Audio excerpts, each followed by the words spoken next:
స్తోత్రాలు, వందనాలు, వందనాలు తండ్రి, వందనాలు తండ్రి, వందనాలు నాయన. యేసయ్యా, యేసయ్యా, యేసయ్యా తండ్రి, ఈ దినము మేము చూడగలుగుతున్నామంటే, ఈ సమయం నీ సన్నిధిలో మేము ప్రభా రాగలిగామంటే, వచ్చిన మమ్మలను ఒట్టిగా విడిచిపెట్టగా ప్రభా నా తండ్రి మనసారా హృదయపూర్వకంగా ఆరాధించడానికి, మనసారా నీతో మాట్లాడడానికి మాకు ఇచ్చిన గొప్ప అవకాశాన్ని బట్టి నిన్ను స్తుతిస్తున్నాము ప్రభా. ఇదిగో నా తండ్రి, నీ జీవపు వాక్కు ద్వారా మీరు మమ్మల్ని దర్శించబోతూ ఉంటుండగా, నీ జీవపు వాక్కు మా హృదయాలు తాకున్నట్లుగా, తాకబడిన మా హృదయాలు ప్రభా నా తండ్రి నీకు అంగీకారముగా ఉంటూ ప్రభు నీ కొరకే జీవించేటట్టుగా ప్రభా నా తండ్రి నాయన యేసయ్య మమ్మల్ని మలచమని, బలపరచమని నా తండ్రి, మమ్మల్ని తగిన రీతిలో సిద్ధపరచమని ప్రభా మీ పాదములకు సమర్పించుకొనొచ్చు యేసయ్య నామములో అడిగి వేడుకుంటున్నాం ప్రియ పరలోకపు తండ్రి. ఆమేన్. హల్లెలూయా, హల్లెలూయా, హల్లెలూయా. దేవుని బిడ్డలారా, పాట పాడుకుందాం. కొత్త సాంగ్ యేసయ్య గారు మినిస్ట్రీ ద్వారా విడుదల చేసినటువంటి ఈ పాటను అందరూ కలిసి పాడుకుందాం. ఘనమైనవి నీ కార్యములు నా ఎడల, స్థిరమైనవి నీ ఆలోచనలు నా యేసయ్యా, ఘనమైనవి నీ కార్యములు నా ఎడల, స్థిరమైనవి నీ ఆలోచనలు నా యేసయ్యా.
ప్రవేశిస్తున్నాం. కాబట్టి ఈరోజు మనకు మరి ఈ నూతన సంవత్సరంలో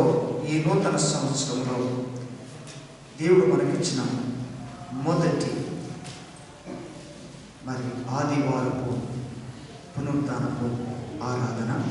కాబట్టి క్రమ ప్రకారంగా మనము ప్రతి నెలలో మొదటి ఆదివారపు ఆరాధనలో మనము పళ్ళలో పాల్గొంపులు పొందుకుంటున్నాం.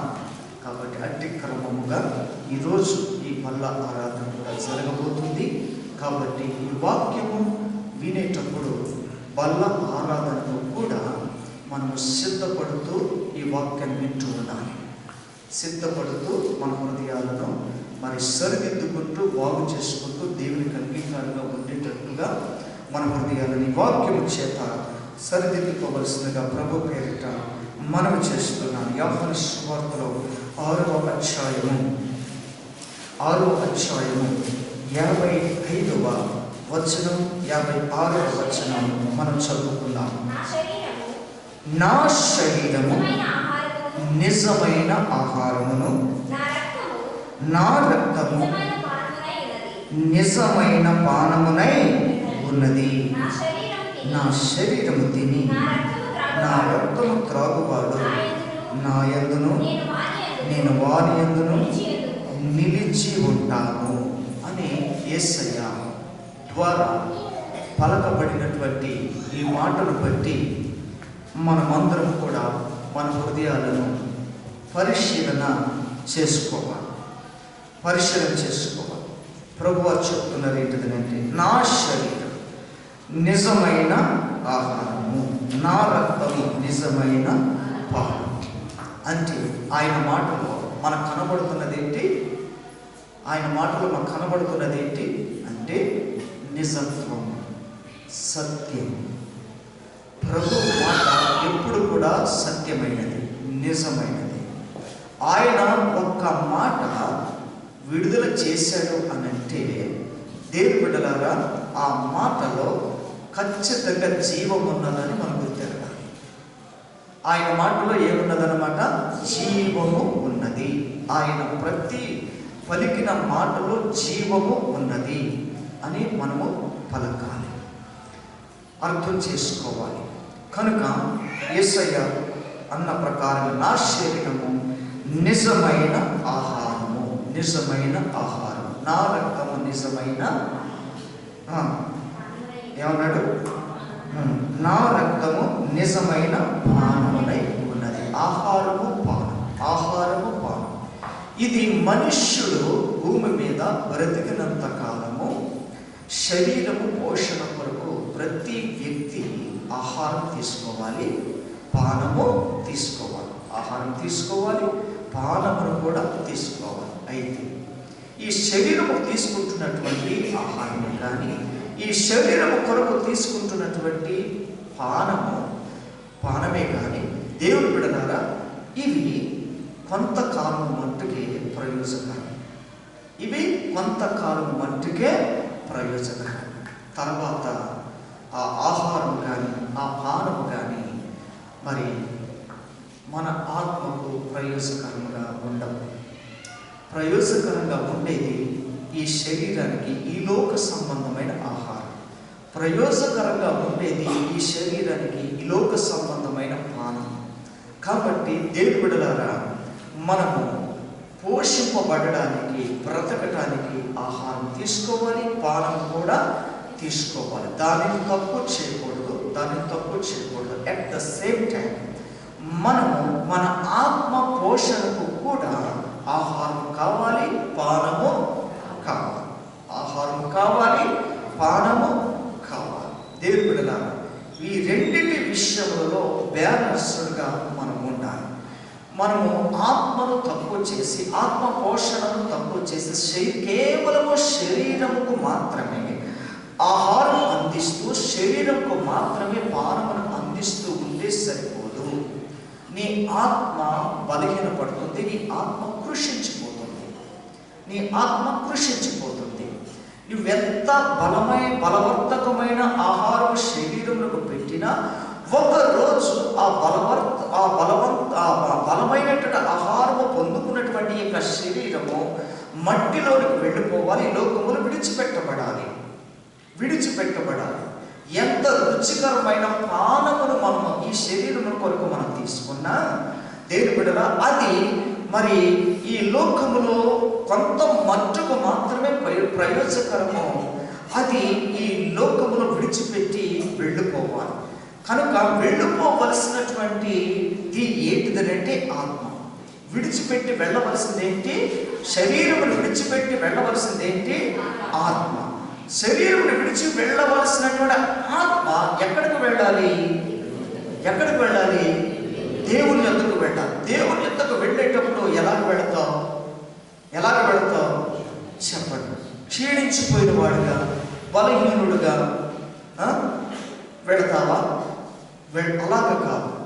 నీ శరీరం ఎంత ఆరోగ్యవంతంగా ఉండాలని కోరుకుంటావో ఆ విధంగానే ఆత్మను కూడా ఆరోగ్యకరంగా ఉండేటట్టుగా మనం చూసుకోవాలి.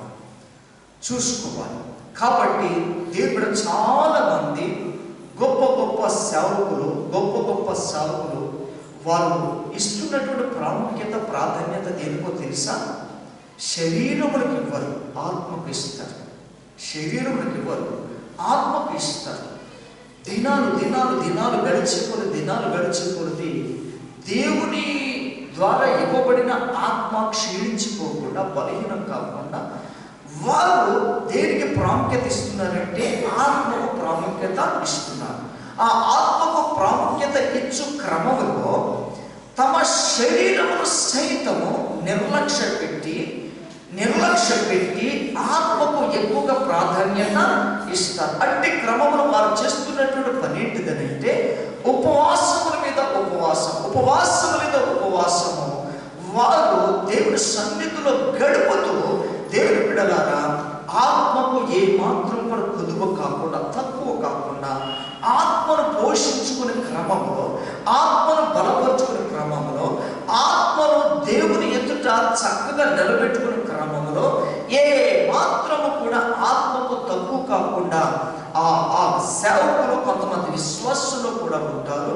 అటు వారందరూ కూడా ఏం చేస్తారనంటే దేవుని బిడ్డల ఆత్మను నిర్లక్ష్య పెట్టారు. ఎందుకనంటే దేవుని బిడ్డలారా ఆ ఆత్మ దేవుని సన్నిధిలో యుగయుగాలు ఉండాలి, యుగయుగాలు నివసించాలి. శరీరం ఉంటుందా? రక్త మాంసములతో కూడినటువంటి యొక్క శరీరం పరలోకమునకు ఎక్కుపోదని వాక్యం శ్రమిస్తుంది. పరలోకమునకు ఎక్కువ పోలేనటువంటి, అర్హత లేనటువంటి శరీరమునికి ఎక్కువ ప్రాధాన్యత ఇచ్చేవారు ఉన్నారు ఈ లోకంలో. క్రైస్తవులమైనటువంటి మనము, క్రీస్తు బిడ్డలుగా పిలువబడుతున్నటువంటి మనము ఈ సత్యము ఎరిగిన తర్వాత మనము ఎక్కువగా ప్రాధాన్యత ఇవ్వవలసినది మనలో దేవుడు పెట్టినటువంటి ఆత్మకు ఎక్కువ ప్రాధాన్యత ఇవ్వాలి. అంటే మీరు అనేక మంది పాస్టర్లాగా మీ శరీరం బలహీనపరచుకుని నేను చెప్పడం లేదు.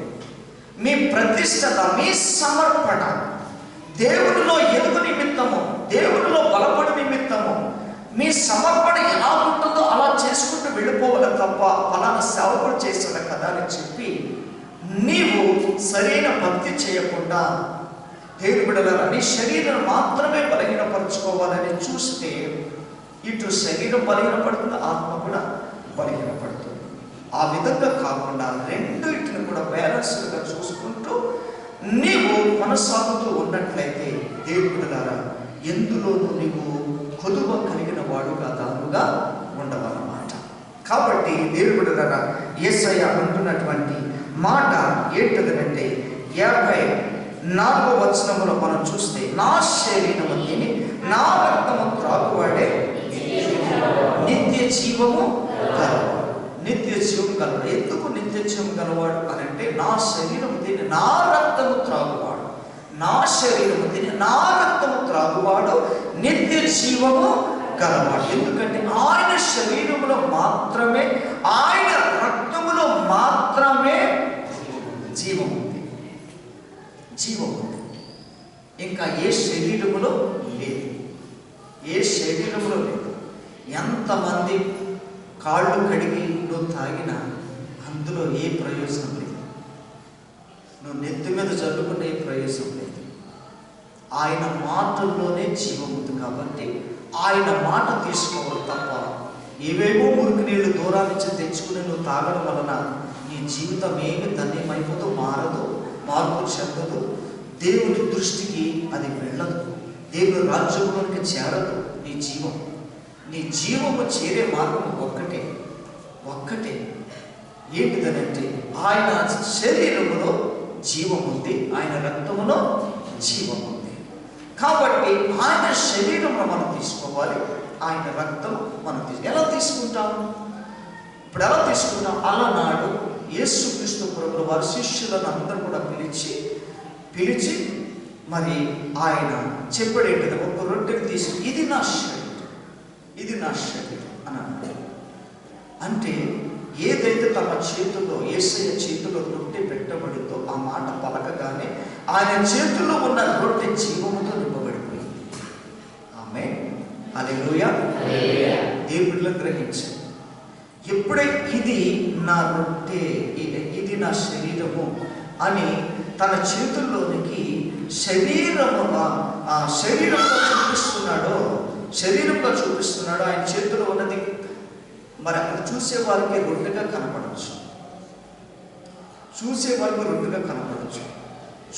విధానంలో నీవు మార్పు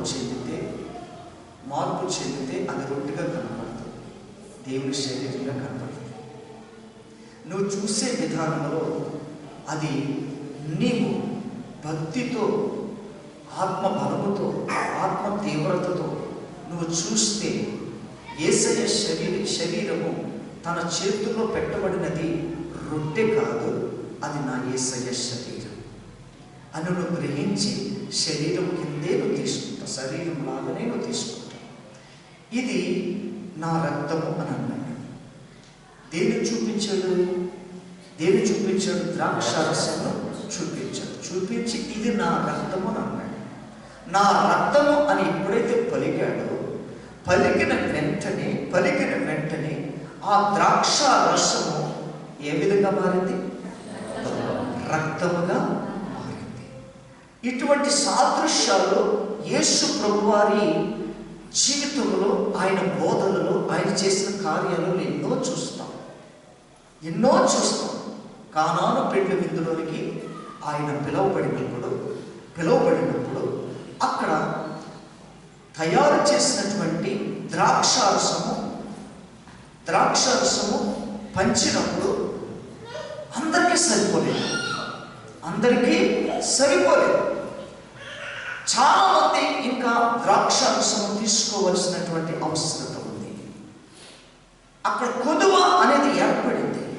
దేవుడు ఏమి చేయాలో తెలియని పరిస్థితిలో సతమతమవుతున్నటువంటి సమయంలో దేవుడిలాగా ఆ స్థలములో, ఆ ప్రదేశములో, ఆ జనుల మధ్యలో యేసయ్య ఉండడం ఒక అద్భుతం. యేసయ్య ఉండడం పిలువబడడం ఒక ఆశ్చర్యకరం. దేవుడిలాగా మన జీవితంలో, మన కుటుంబంలో కూడా లేని దానిని మనము ఉన్నట్టుగా మనం చూడాలి అంటే అది బలమైనదిగా ఎంచుకోవాలి అంటే నీ జీవితంలోనికి, నీ కుటుంబంలోనికి ఎవరిని పిలవాలి? యేసయ్యను పిలవాలి. యేసయ్యను పిలిస్తే నీకున్న బలహీనత తొలగిపోతుంది. యేసయ్యను పిలిస్తే నీ కుటుంబానికి ఉన్న కొదువ తీరిపోతుంది. యేసయ్యను పిలిస్తే నీకున్న ఆర్థిక ఇబ్బందులు తొలగిపోతాయి. యేసయ్యను పిలవకుండా, యేసయ్యను ఆహ్వానించకుండా నీ సొంతములో, నీ ప్రయాసములో, నీ ప్రయత్నాలను ముందుకెళ్ళాలని నీవు ఆలోచన చేస్తే ఫెయిల్యూర్ అవుతావు.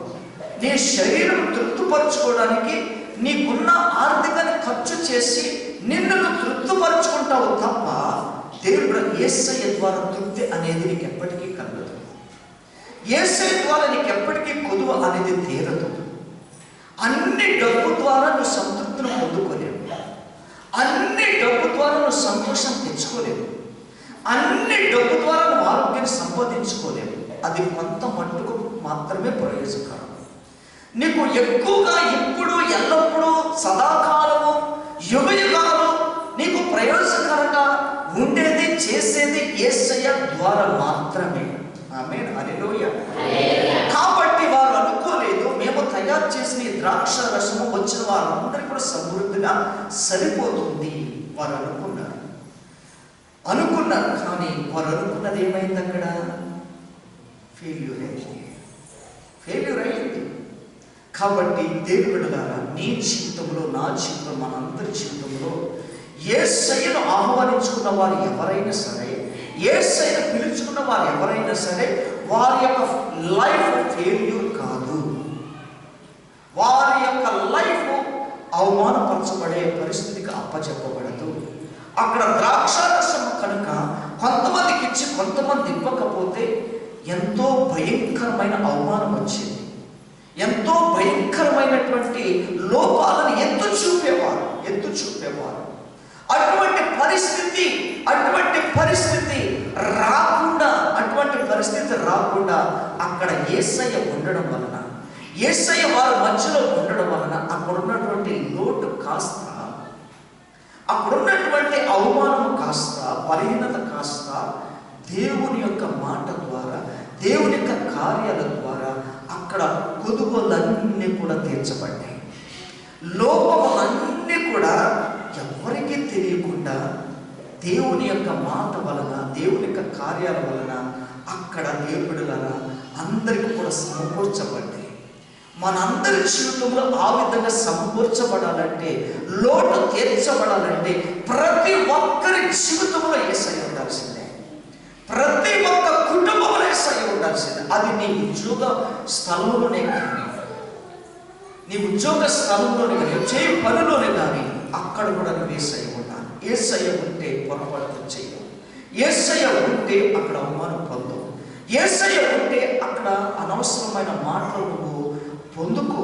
దేవుడిలా అక్కడ నువ్వు ఊహించలేని గౌరవం, ఊహించలేనటువంటి సంతోషం, ఊహించలేనటువంటి పొగడ్తలు, ఊహించలేనటువంటి దేవుడి బిడ్డల అక్కడ ప్రశంసలు అక్కడ నీకు దొరుకుతాయి. ఎందుకని అక్కడ నీవు యేసయ్యను ఆహ్వానించుకున్నావు కనుక, యేసయ్య సహాయం ద్వారా నువ్వు పని చేస్తున్నావు కనుక నువ్వు ఊహించలేనటువంటి కార్యాలను చూడగలుగుతావు. ఆమేన్, హల్లెలూయా, హల్లెలూయా. కాబట్టి దేవుడిలారా అక్కడ తయారు చేయించినటువంటి ద్రాక్షరసము అయిపోయింది. ఏం చేయాలో తెలియలేదు. కానీ యేసయ్య చెప్పాడు. యేసయ్య చెప్పిన వెంటనే వారందరూ కూడా నీళ్లను తీసుకువచ్చి ఖాళీగా ఉన్నటువంటి పాత్రలో నిండగా నింపిన తర్వాత ఏం జరిగిందో తెలియదు, ఎలా జరిగిందో తెలియదు. నింపడం వరకే వాళ్ళకి తెలుసు, తీసుకురావడం వరకే తెలుసు. నింపుతున్నది జనాలందరూ కూడా చూస్తుండొచ్చు, చూడడం వరకే వాళ్ళకి తెలుసు. కానీ అది ఎలా మార్పు చెందుతుందో, ఎలాగ మొదటి దానికంటే కూడా ఇప్పుడు నింపబడి పంచబడబోతున్నటువంటి ఆ యొక్క ఏమంటాము ద్రాక్షారసంగా పిలువబడుతున్నటువంటి ఆ యొక్క ద్రవం, ఆ పానీయం దేవుడి బిడ్డలారా మొదటి దానికంటే కూడా ఏమైంది? రెట్టింపు రుచిగా మార్చబడింది. ఆమేన్, హల్లెలూయా. దేవుడి బిడ్డలారా మన జీవితంలో కూడా గత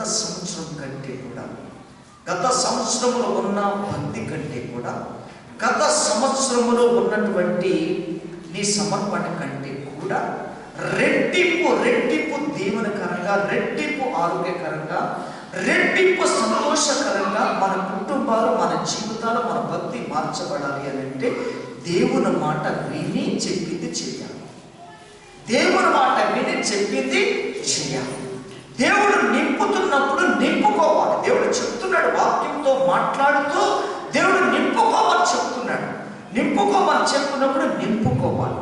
నింపుకోవడమే మనం చేయవలసిన పని. నింపుకోవడమే మనం చేయవలసిన పని.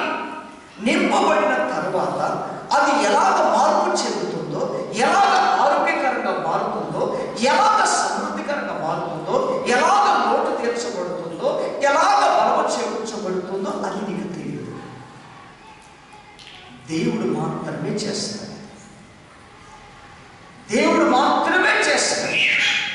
దేవుడు మాత్రమే జరిగించి ఆ పని దేవుడు బిడ్డగా నువ్వు అనుభవించాలంటే, చూడాలి అని అంటే, దేవుడు మాట్లాడుతున్నటువంటి ప్రతి మాట కూడా నువ్వు జాగ్రత్తగా విని నీ హృదయంలో ఎంత నింపుకుంటావో, పట్టినంత కొలత లేనంత నువ్వు నింపుకుంటావు. నింపుకున్న తర్వాత దేవుడు బిడ్డగా దేవుడు చేసే కార్యం కొరకు ఎదురు చూస్తే మొదటి దానికంటే కూడా, గత సంవత్సరంలో కంటే కూడా ఈ సంవత్సరంలో మనం రెట్టింపు దీవెనలు, రెట్టింపు ఆశీర్వాదం, రెట్టింపు ఆరోగ్యం, రెట్టింపు భక్తి, రెట్టింపు ఎదుగుదల, రెట్టింపు అభిషేకాన్ని మనం అందరము కూడా పొందుకొని అనిపించగలుగుతాం. ఆమేన్, హల్లెలూయా.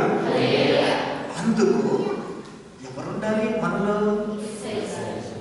యేసయ్య ఉండాలి. అనగా యేసయ్య మాటలు ఉండాలి. యేసయ్య మాటల్లో ఏముంది?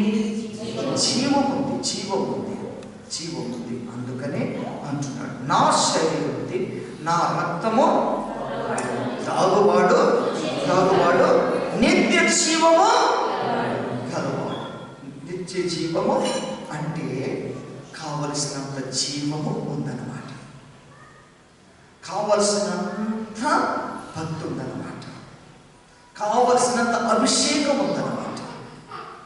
కావలసినంత ఆత్మ నింపుదల ఉందన్నమాట. కావలసినంత సిద్ధపాటు ఉందన్నమాట. ఎవరికి కావలసినంత? ప్రభువుకు కావలసినంత. ప్రభువుకు కావలసినంత నీలో ఉన్నప్పుడు, మనందరిలో ఉన్నప్పుడు వారందరూ కూడా ఏమవుతారట? వాడే నిత్య జీవము కలవాడు. వాడే నిత్య జీవము కలవాడు అని అంటున్నాడు ప్రభు. అంత్య దినమున నేను వానిని ఏం చేస్తాను? లేపుతాను అని అంటున్నాడు. దేవుని చేత నింపబడి ఆశ్చర్యకరంగా, అద్భుతకరంగా మార్చబడిన ప్రతి హృదయము, ప్రతి ఆత్మీయ జీవితము కలిగి ఉన్నటువంటి వారందరూ కూడా దేవుని యొక్క దృష్టికి ఎలా ఉన్నారంట? లేపబడే క్రమంలో ఉన్నారంట. అంత్య దినమున అట్టి వారిని లేపుతాను అని అన్నాడు. ఎవరిని లేపుతాడు? కావలసినంత సిద్ధపాటు, కావలసినంత ఆత్మ నింపుదల, కావలసినంత వాక్యమును ఎవరైతే వారి హృదయాలలో నింపుకుని ఉంటారో అటు వారందరినీ కూడా దేవుడు ఏం చేస్తానంటున్నాడు? నేను లేపుతానన్నాడు. అదే మన కాన్సెప్ట్. నేను లేపబడాలంటే నేనేం చేయాలి? ఒక ప్రశ్నగా, ఒక అనుమానంగా నువ్వు తెచ్చుకోవద్దు. ఆయన ఉండేటట్టు చూసుకోండి. ఆయన మాట ఉండేటట్టు చూసుకోండి. ఆయన ఉంటే, ఆయన మాట ఉంటే అద్భుతాలే, ఆశ్చర్యకార్యాలే. అంతే. నువ్వు లేపబడడానికి కావలసినటువంటి దేవుని బిడ్డలారా నిత్య జీవము, నిత్యము జీవించే యోగ్యత నీలో ఉందన్నమాట. అది కావాలి మనకి. ఏదో ఈరోజు వల్ల కాబట్టి ఒక రొట్టె ముక్క నా చేతిలో పెట్టారు, చిన్న ద్రాక్ష రసాన్ని నా చేతిలో పెట్టారు, ఏదో ఇచ్చారు, తీసుకున్నాను అని అర్థం కాని పరిస్థితుల్లో, అయోమయ పరిస్థితుల్లో ఒక క్రైస్తవుడు తీసుకోవాలి కదా అన్నట్టుగా ఆచారాలు పాటించి ముగించుకుని వెళ్ళిపోయి అసంతృప్తిగా నిత్య జీవం లేనటువంటి విశ్వాసంగా నువ్వు మిగిలిపోవద్దు. దేవుడు మరొకసారి చెప్తూ ఉన్నాడు, దేవుని బిడ్డలారా, మనమందరం కూడా ఎలా ఉండాలంట? లేపబడే క్రమములు ఉండాలి. లేపబడే యోగ్యత మనం కలిగి ఉండాలి.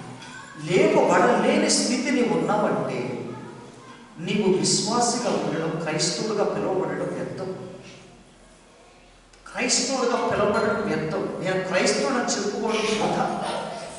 అలా పిలువబడుతున్నావు అంటే నువ్వు ఖచ్చితంగా దేవుడి దృష్టికి లేపబడడానికి సిద్ధంగా ఉన్నావు అని చెప్పడం అన్నమాట. నీ సాక్ష్యం ఏంటో తెలుసా? నేను క్రైస్తవురాలండి, నేను క్రైస్తవుడండి అని నేను చూసిన వారందరూ ఒకవేళ నువ్వు చెప్పుకున్న సమయంలోనైనా ఆ మాటకు జవాబు ఏంటో తెలుసా? ఆ మాటకు అర్థం ఏంటో తెలుసా? నా ప్రభు పిలిచినప్పుడు ఆ పిలుపుకు నేను లేపబడిన వాడిగా, లేపబడిన దానిగా నేను సిద్ధంగా ఉన్నాను అని చెప్పడం అన్నమాట. అలా ఉన్నామా మనం? ఉండాలి. అలా ఉంటేనే ఏ క్షణములోనైనా ప్రభు వచ్చినా, ఏ క్షణములోనైనా భూమిని మనం విడిచినా దేవుడి ద్వారా మనము నిత్య జీవములోనికి మనం ప్రవేశించే వారంగా ఉన్నామని మనకు మనమే ధైర్యము కలిగి ఉండాలి. మనకు మనమే, మన గురించి ఎదుటి వారికి తెలియదు. మనకు మనమే తెలుసుకోవాలి. మనకు మనమే అలాగా నిత్య జీవం కలిగిన వారుగా మనము లేపబడే క్రమంలో ప్రతి క్రైస్తవురాలు ఉండాల్సిందే. ఆమేన్. హల్లెలూయా, హల్లెలూయా. కనుక దేవుడి ద్వారా ఇక్కడ అంటున్నాడు ఏంటంటే దేవుడి ద్వారా నా శరీరం నా రక్తము త్రాగువాడు నా యందును. చూసారా? దాంట్లో ఎంత గొప్పతనము, విశేషమైన కార్యం అన్నదంటే నా శరీరము తిని నా రక్తము త్రాగువాడు. ఎక్కడున్నాడు చెప్పండి? నువ్వు నివసించేది నువ్వు కొనుక్కున్న ఇంటిలో కావచ్చు, నువ్వు అద్దుకున్న ఇంటిలో కావచ్చు, నువ్వు బ్రతికేది ఒక గుడారంలో కావచ్చు, అది బంగ్లా కావచ్చు, అపార్ట్మెంట్ కావచ్చు, చిన్న గుడిసె అయినా కావచ్చు, నువ్వు నివసించే స్థలం ఏదైనా కావచ్చు. కానీ దేవుని బిడ్డలారా, నువ్వు నివసిస్తున్నది దేవుని యొక్క జీవముతోటని నువ్వు గ్రహించుకోవాలి. నువ్వు నివసించేది దేవుని యొక్క ఆత్మలోనని, దేవుని యొక్క మాటలోనని నువ్వు గ్రహించుకోవాలి. ఆమేన్. హల్లెలూయా. నేను పెద్ద బంగ్లో నివసిస్తున్నా, నాకు ఎటువంటి అపాయం ఉండదు. సునామీ వచ్చినా, వరదలు వచ్చినా, తుఫాను వచ్చినా నాకు ఎటువంటి బాధ లేదు. నేను బాగా స్ట్రాంగ్గా కట్టుకున్నాను, నాకు ఎటువంటి ఇబ్బంది లేదు, అన్నీ సంపాదించి పెట్టుకున్నాను అని అనుకుంటున్నాను. నేను ఆ సమయం వచ్చినప్పుడు ఏది మనం కాపాడలేదు, ఏది మనం ఆదుకోలేదు. ఒక్కటే నేను లేపబడతాననే విశ్వాసం, నేను తిరిగి లేస్తాననే విశ్వాసం మాత్రమే మనం కలిగి ఉండాలి. అలా కలిగింపచేసేది యేసయ్య నీకు పంచించిన శరీరం, యేసయ్య నీకు పంచించిన రక్తం. ఈ రెండింటిలో తప్పనిసరిగా నీవు పాలుభాగస్తుడు కావాలి. ఎవ్వరు కూడా ఈ పనులకు దూరం కాకండి. వీలైనంత త్వరలో బాప్తిసం తీసుకోండి. బాప్తిసం తీసుకోలేని వాళ్ళు ఎవరైనా ఉంటే తీసుకోండి. దినాలు చెడ్డవి, ఊహించలేదు. ఎప్పుడు ఏ విధంగా జరుగుతుందో మనం ఊహించలేనటువంటి దినాలు మనం బ్రతుకుతున్నాం. ఎవ్రీ డే, ఎవ్రీ మినిట్ మనము ప్రభు యొక్క రాకడ కొరకు ఎత్తబడే క్షణము మనము కలిగి ఉండాలి. ఆమేన్. హల్లెలూయా, హల్లెలూయా, హల్లెలూయా. దేవుడు యేసుక్రీస్తు ప్రభువు వారు చెప్తూ ఆయన ఏమన్నాడంటే ఇద్దరు ఇండ్లు కట్టుకుంటున్నారు, వారి నివాస గృహాలు కట్టుకుంటున్నారు. ఒకడు ఒక పద్ధతిలో కడుతున్నాడు, ఇంకొకడు ఇంకొక పద్ధతిలో కడుతున్నాడు. కట్టేది గృహమే, కట్టేది నివాసం ఉండటానికి కట్టుకునేది గృహమే. కానీ వాడే పద్ధతులు, వాడుకొని ఉపయోగించే ఆ యొక్క మెటీరియల్స్ దేవుని బిడ్డలారా ఒకటే కావచ్చు, కానీ వాడి పద్ధతులు డిఫరెంట్. ఆలోచన చేయి. మనము మన ఆత్మీయ జీవితాన్ని కట్టుకుంటున్నాం. కట్టుకునే ప్రతి ఒక్కరు కూడా వాక్యం వింటున్నారు, వాక్యము అంగీకరిస్తున్నారు. కానీ వినేది ఒకే విధమైన మాట, చదివేది ఒకే విధమైన మాట, ఒకే బైబిల్ గ్రంథం, ఒకే పరిశుద్ధ గ్రంథం, ఒకే యేసయ్య మాట ద్వారా బోధింపబడినటువంటి మాట, అపోస్తలులు చేసిన బోధ ఒకటే. మన అందరితో మాట్లాడుతున్నది ఒకే పరిశుద్ధాత్మ దేవుడు. మనం అందరం వింటున్నటువంటి మాట పరిశుద్ధాత్మ దేవుని ద్వారా ప్రకటించబడుతున్నటువంటి మాట. కానీ చేర్చుకునే విధానము, అలవర్చుకునే విధానం, కట్టుకునే విధానం, ఒప్పుకునే విధానము, తీర్మానం తీసుకునే విధానము, లేపబడే విధానం డిఫరెంట్గా ఉండిపోతున్నాయి. కానీ అలా ఉండకూడదు. ఒకే మాట పలుకుతున్నప్పుడు, ఒకే విధంగా పరిశుద్ధాత్మ దేవుడు పంచుతూ ఉన్నప్పుడు కట్టుకునే విధానం కూడా ఎలా ఉండాలి? ఒకే విధంగా ఉండాలి. కానీ ఇక్కడ యేసుక్రీస్తు ప్రభువు వారు రెండు విధాలుగా ఎందుకు ఈ వ్యత్యాసాన్ని చూపుతున్నాడు అనంటే ఇద్దరు వ్యక్తులు చూపుతున్నాడు అనంటే, ఒక వ్యక్తి ఏం చేస్తున్నాడు? ఇసుక మీద కడుతున్నాడు.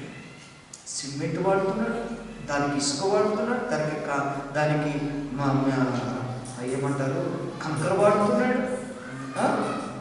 అన్నీ వాడే విధానం ఒకటే. కానీ దేని మీద కడుతున్నాడు? ఇసుక మీద కడుతున్నాడు. దేవుడు ఎలా చూడండి. ఇంకొక వ్యక్తి కూడా కడుతున్నాడు. అతను ఎలా కడుతున్నాడు? రాతి మీద కడుతున్నాడు. ఎందుకని రాయికి ఎటువంటి దెబ్బ తగిలినా అది చెక్కు చెల్లదు. ఎటువంటి ప్రమాదం సంభవించినా కొంచెం తట్టుకునే శక్తి దానికి ఉంటుంది. కనుక అతడు రాతి నేల మీద కడుతున్నాడు. పునాదులు తీసుకడుతున్నాడు. అదే ఐరన్, అదే ఇసుక, అదే సిమెంట్, అదే కంకర, వాటి మీద కడుతున్నాడు. కానీ స్థలాలు వేరుగా ఉన్నాయి.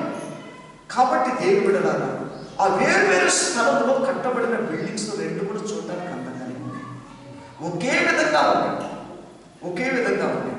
కానీ పరిస్థితి సంభవించినప్పుడు జరిగినటువంటిది ఏంటిది? ఆ ఇసుక మీద కట్టబడినటువంటి గృహం ఏమైంది? గాలికి, వర్షానికి, వరదలకి ఏమైపోయింది? పడిపోయింది. కారణం కింద బలము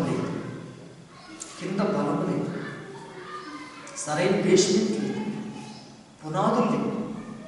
చాలామంది క్రైస్తవులు పునాదులు లేనటువంటి జీవితాలు జీవిస్తున్నారు. నేను క్రైస్తవుడే, మేము కూడా క్రైస్తవ కుటుంబం నుంచి వచ్చినటువంటి వారు అంటారు. కానీ సరైన పునాదులు ఉండవు. అలాగే వెళ్ళిపోతూ ఉంటారు. కష్టం వచ్చినప్పుడు పడిపోతుంటారు, తొలగిపోతుంటారు. కనుక దేవుని బిడ్డలారా, ఆ విధమైనటువంటి రీతిలో కాకుండా యేసయ్య చెప్పినట్టు విధముగా మనం ఎలా ఉండాలి? సరైనటువంటి స్థలం పునాది మీద కట్టబడితే ఎటువంటి పరిస్థితులు వచ్చినా, ఎటువంటి ప్రమాదాలు సంభవించినా అది స్ట్రాంగ్గా, బలంగా ఉంది. కారణం ఏంటంటే సరైన స్థలాన్ని ఎంచుకున్నాడు. కాబట్టి తన ఆత్మీయ జీవితము బలము ఎలా ఉన్నదంటే, ఎటువంటి శత్రువు వచ్చి, ఎటువంటి బలహీనతలు, ఎటువంటి రోగం వచ్చినా, బలహీనతలు వచ్చినా, శోధనలు వచ్చినా, ఆర్థిక ఇబ్బందులు వచ్చినా తన ఆత్మీయ జీవితాన్ని ఏ మాత్రము కూడా పడగొట్టలేవు. తన ఆత్మీయ జీవితాన్ని ఏ మాత్రము కూడా పడగొట్టలేవు. అంత స్ట్రాంగ్గా ఆ వ్యక్తి నిలబడగలిగాడు, కట్టుకోగలిగాడు. కాబట్టి ఇప్పుడు చెప్పండి, ఇసుక మీద కట్టబడినటువంటి వ్యక్తి లేపబడే స్థితిలో ఉన్నాడా? రాతి మీద కట్టబడినటువంటి వ్యక్తి బాగా స్ట్రాంగ్గా పునాదులు తీసి కట్టుకున్నటువంటి వ్యక్తి లేపబడే స్థితిలో ఉన్నాడు. ఇద్దరు కూడా కట్టుకున్నారు, ఒకే మాట విన్నారు, ఒకే సంఘంలో ఉన్నారు, ఒకే యేసుని అంగీకరించారు, ఒకే బలలో పాల్గొన్నారు, ఒకే శరీరంలో పాల్పొందుకున్నారు, ఒకే రక్తంలో పాల్పొందుకున్నారు. మరి ఇక్కడ ఫలితాలు వచ్చేటప్పటికి, లేపబడే స్థితి వచ్చేటప్పటికి ఎవరు మిగిలిపోయారు చెప్పండి? ఇసుక మీద కట్టబడినటువంటి వ్యక్తి మిగిలిపోయారు. లేపబడే స్థితి లేదు, లేపబడే పరిస్థితులు లేదు. కనుక దేవుని బిడ్డలారా, లేపబడే స్థితి మనకు ఉండాలి. ఎవరుంటారు వారు? అలాగంటే ఎవరైతే ఆయన శరీరంలో, ఆయన రక్తంలో పాలు పొందుకుంటారో అట్టి వారందరూ కూడా నిత్య జీవము కలవారని ప్రభు చెప్పాడు. కనుక నిత్య జీవము కలిగినటువంటి వారే అంత్య దినమున, అంటే నీ దినములు సమాప్తమగునప్పుడు, లేకపోతే పరలోకము నుండి యేసయ్య భూమి మీదకి వస్తున్నటువంటి ఆ యొక్క రెండవ రాకడలో ఎత్తబడడానికి సిద్ధంగా ఉన్నటువంటి వారు లేపబడడానికి సిద్ధంగా ఉన్నటువంటి వారు దేవుడు పునాది మీద కట్టబడినటువంటి వారు మాత్రమే వారు లేపబడతారు. ఆమేన్, హల్లెలూయా, హల్లెలూయా. కాబట్టి దేవుని బిడ్డలారా, మన యొక్క కట్టడ, మన యొక్క నిర్మాణం దేవుని బిడ్డలారా దేవుని యొక్క మాట మీద ఖచ్చితంగా కట్టుకోవాలి. ఒక్కొక్కరు ఒక్క తీరుగా కాదు. ఒకే సంఘంలో ఉన్నాం, ఒకే సహవాసంలో ఉన్నాం, ఒకే బాప్తిసం తీసుకున్నాం, ఒకే ఆత్మలో పాల్గొందాం, ఒకే రక్తంలో పాల్గొంటున్నాం, ఒకే శరీరంలో పాల్గొంటూ ఉన్నాం. అంతా ఒకటే అని చెప్పుకుంటున్నటువంటి మనము దేవుని బిడ్డల లేపబడే స్థితి వచ్చేటప్పటికి ఎందుకు మనము విడిచిపెట్టబడుతున్నాం? ఎందుకు ఆ పరిస్థితి మనకు రావాలి? ఎందుకు మనకు పరిస్థితి రాకూడదు? విడిచిపెట్టబడే పరిస్థితులు మనకి రాకూడదు. వాక్యము బలంగా ఉంటున్నప్పుడు, ఆ బలమైన వాక్యం మనం అందరం కూడా వింటూ ఉన్నప్పుడు అదే బలము మనలోనికి ప్రవేశించాలి. అదే విధంగా మనం సిద్ధపడాలి. అదే విధంగా మనము లేపబడడానికి ఖచ్చితమైనటువంటి తీర్మానాలతో మనము ఉండాలి. అంతే తప్ప ఒక్కొక్కరు ఒక్కొక్క తీరుగా ఉండడానికి వీలు లేదు. ఆమేన్, హల్లెలూయా, హల్లెలూయా. దేవుని బిడ్డలారా, మనమందరము కూడా ఈరోజు ఆయన శరీరంలో రక్తంలో పాల్పొందులు పొందుతున్నాము అని అంటే తీర్మానము ఒక్కటే, సమర్పణ ఒక్కటే, కట్టుకునే విధానం ఒక్కటే, సిద్ధపాటు ఒక్కటే, లేపబడడం అనేది కూడా ఒక్కటే విధానం ఉండాలి. ఆ విధంగా మన తీర్మానం ఉంటే సంఘములో ఈ మాత్రం డిఫరెన్సెస్ అనేవి పుట్టడానికి అవకాశం ఉంది. ఒకరు మరొకరు కష్టపడాల్సింది, బాధపడాల్సింది పరిస్థితులు ఉండవు. ఒకే ఆత్మ పనిచేస్తుంది, ఒకే క్రమం ఉంటుంది. అందుకని మన కీర్తనలో మనం చదువుతున్నాం, సహోదరులు ఐక్యత.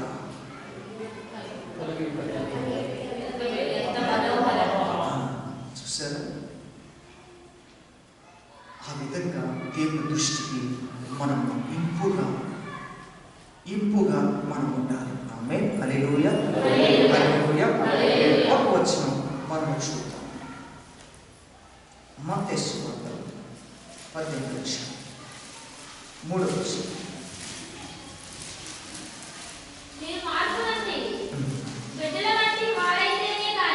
మీరు మీరు మార్పు నుండి బిడ్డల వంటి వారైతేనే కానీ పరలోక రాజ్యంలో ప్రవేశింపరని నేను మీతో ఖచ్చితంగా చెప్తున్నానండి. దేవుని యొక్క మాట ఖచ్చితమైనది, ఖచ్చితమైనది. కాబట్టి ఆ ఖచ్చితమైన మాట ఏం చెప్తున్నాడంటే, మనకి ఏం చెప్తున్నాడంటే, మీరు బిడ్డల వంటి వారై ఉండాలి, బిడ్డల వంటి వారై ఉండాలి. ఎలా ఉండాలి? మనస్తత్వము బిడ్డల వంటి వారుగా ఉంటూ ఎదుగుదల ఎలా ఉండాలి? ఎదుగుదల ఎలా ఉండాలి? జ్ఞానవంతులుగా ఉండాలి, జ్ఞానవంతులుగా ఉండాలి. పైకి చూస్తే నువ్వు చిన్న బిడ్డలాగా ఉండాలి నీ ప్రవర్తన, కానీ ఆత్మీయస్థితికి వచ్చేటప్పటికి నీ అంత జ్ఞానవంతురాలు, నీ అంత జ్ఞానవంతులు అన్నట్టుగా ఇంకెవరు ఉండలేము అన్నట్టుగా దేవుని దృష్టికి కనబడాలి. అందుకనే మీరు ఎలా ఉండాలంటున్నాడు? మార్పు నుండి. అంటే దేవుడు మనల్ని ఏం కోరుతున్నాడు? ఈరోజు మార్పు కోరుతున్నాడు. ఇది నేను చెప్తున్నది ఖచ్చితమైన మాట. మీరు మార్పు పొందాలి. ఎందుకు ఈ మాట దేవుడు ఈరోజు మనకు చెప్తున్నాడంటే, మనము ఇంకా మార్పు నందవలసినటువంటి వారమై ఉన్నాం, మార్పు నందవలసినటువంటి వారమై ఉన్నాం. కాబట్టి మనము మార్పు నుండి చిన్న బిడ్డలుగా అయిపోవాలి, చిన్న బిడ్డలుగా అయిపోవాలి. వాక్యమును బట్టి ఎలా ఉండాలి? ఎదిగిన వారుగా ఉండాలి, వాక్యమును బట్టి ఎదిగిన వారుగా ఉండాలి. తగ్గింపు అనేది దేనికి సూచిస్తుంది? చిన్న బిడ్డల వారుగా సూచిస్తుంది తగ్గింపు. హెచ్చింపు అనేది దేనికి సూచిస్తుంది? జ్ఞానము ఎదుగుదలను సూచిస్తుంది. ఆమేన్, హల్లెలూయా. కాబట్టి నీ హెచ్చింపు అనేది జ్ఞానానికి మాదిరికరంగా ఉండాలి. నీ తగ్గుదల ఎలా ఉండాలి? చిన్న బిడ్డల మనసులాగా ఉండాలి. ఆమేన్, హల్లెలూయా. అటువంటి మార్పు చెందిన వారుగా ఉండాలని దేవుడు సెలవిస్తున్నాడు. లూకాసు సువార్త 13:3. లూకాసు సువార్త 13:3.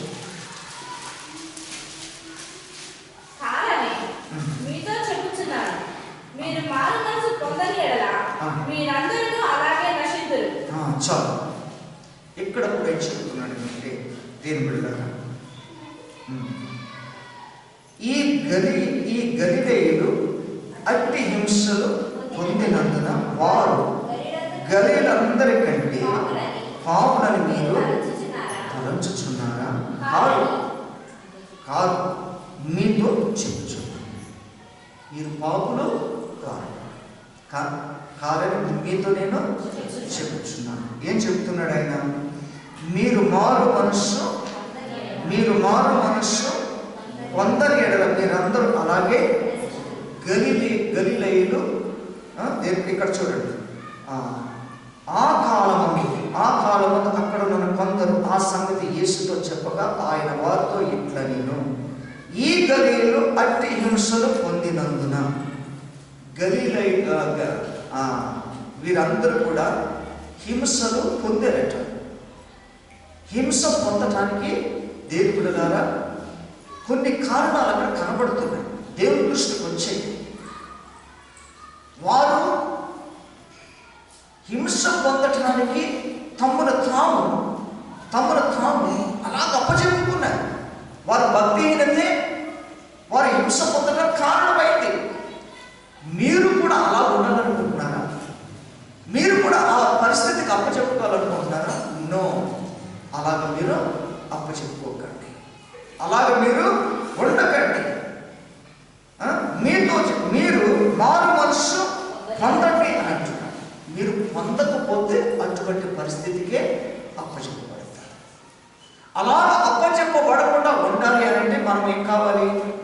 మారు మనస్సు పొందాలి. మారు మనస్సు పొందాలి అంటే మనం అందరూ కూడా మారు మనస్సు పొందలేదని కాదు. బాప్తిసం తీసుకున్నాం, రక్షణ పొందుకున్నాం, అన్నీ ఉన్నాయి. కానీ మారు మనస్సు ఇంకా దేనికి కావాలంటే హృదయానికి కావాలి. నిజంగా హృదయానికి మారు మనస్సు కలిగితే దేవుని బిడ్డలారా మనము నాశనానికి కానీ పాపానికి కానీ అవధీత కానీ అప్పచెప్పుకునే పరిస్థితులకు మనము భక్తిహీనులుగా మారకూడదు. భక్తిహీనులుగా మారకూడదు. కనుక భక్తిహీనులుగా మారిపోయేవాడు మారు మనసు పొందాలి అని ప్రభు మరొకసారి సెలవిస్తున్నాడు. నీ శరీరము నీటిలో ముంచబడింది. నువ్వు రక్షణ పొందుకున్నానని చెప్తున్నావు. కానీ నీ పరిస్థితి చూస్తే, నీ ఆత్మ జీవితం చూస్తే దేవుని దృష్టికి ఎలా కనపడుతుందంటే హింసకు అప్పచెప్పబడేటట్టుగా, బలహీనతలకు అప్పచెప్పబడేటట్టుగా. కానీ ఆ గలిలీలో అప్పచెప్పబడినట్టుగా మీరు అలాగా ఉండకూడదు. మీరందరూ కూడా మారు మనసు పొందిన వారుగా ఉండాలి అని దేవుడు చెబుతున్నాడు. కనుక మనమందరం కూడా మారు మనసు పొందినటువంటి వారమై, దేనికి? హృదయానికి మారు మనసు పొందిన వారమై, స్వస్థత పొందిన వారమై మనం ఎలా ఉండాలి? ఇప్పుడు వాళ్ళలో పొందిన వారుగా, పాలు పొందిన వారుగా మనం ఉండాలి. కాబట్టి మీ చేతిలో పెట్టబోతున్నది రొట్టె కాదు, దేవుని యొక్క శరీరం. మీ చేతిలో పెట్టబోతున్నది ద్రాక్ష రసం కాదు, యేసయ్య రక్తం. అది పరిశుద్ధమైన శరీరము, పరిశుద్ధమైన రక్తం. ఈ రెండు పరిశుద్ధమైనవి కాబట్టి ఆ పరిశుద్ధమైనది మనలోనికి రావాలి, చేర్చుకోవాలి. అప్పుడే మనమందరం నిత్య జీవము కలిగిన వారము. అంతేకాదు, మనము యేసయ్యలో ఉంటాము, యేసయ్య మనలో ఉంటాడు. మనమందరము కూడా దేవుడు యేసయ్య పిలిచినప్పుడు లేపబడే క్రమంలో మనమందరం కూడా లేపబడే క్రమంలో ఉంటాం. ఆ విధమైనటువంటి క్రమము మన సంఘానికి దేవుడు ఇవ్వాలని ఈరోజు ఈ మాటలు మాట్లాడాడు. ఈ మాటలు మనతో మాట్లాడిన ప్రకారంగా మనము నిజంగా ఒప్పుకుంటే, అంగీకరిస్తే కనుక దేవుడిలాగా ఇది మనము పవిత్రంగా, పరిశుద్ధంగా ఈ కార్యక్రమాన్ని మనం పాటిద్దాం. ఆచార క్రమము అనేది, అలవాటు అనేది కొట్టివేసుకుందాం, తీసివేసేసుకుందాం. దీనిని వాక్యానుసారంగా, దేవుని మాట ప్రకారంగా, భయభక్తులతో మనము ఈ పనులను మనం పాటిస్తాం. సిద్ధపడదాం. అందరూ కూడా దయచేసి సిద్ధపడండి. ప్రతి ఒక్క